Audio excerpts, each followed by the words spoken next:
The needs of today's society are too complex to be met by government alone. Traditional government policies sought to automate public services and encourage self-service.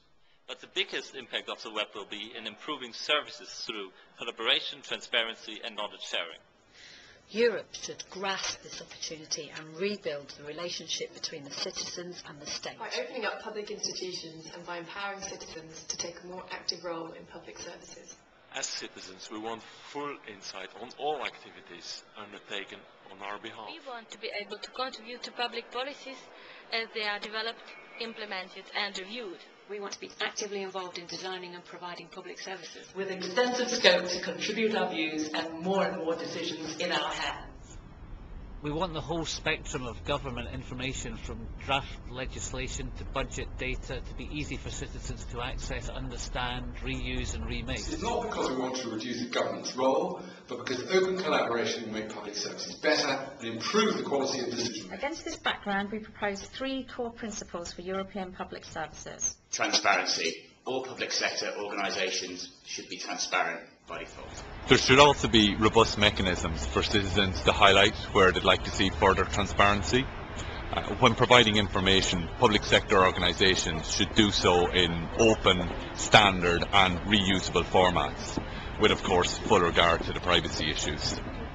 Participation. Government should proactively seek citizen input in all its activities, from user involvement in shaping services to public participation in policy making. This input should be public for other citizens to view, and the government should publicly respond to it. The capacity to collaborate with citizens should become a core competence of government. Empowerment. Public institutions should seek to act as platforms for public value creation.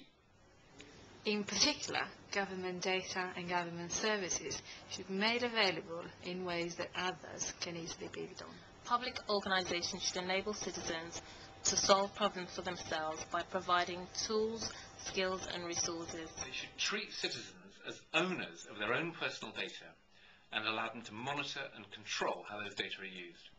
We recognise that implementing these principles will take time and resources, as governance mechanisms will have to be adapted, but we believe they should be at the heart of efforts to transform governments. We call on the European governments and the European Commission to incorporate these principles in their e-government action plans. And ensure that Europe's citizens get the benefits from transparent, participatory and empowering governments as soon as possible.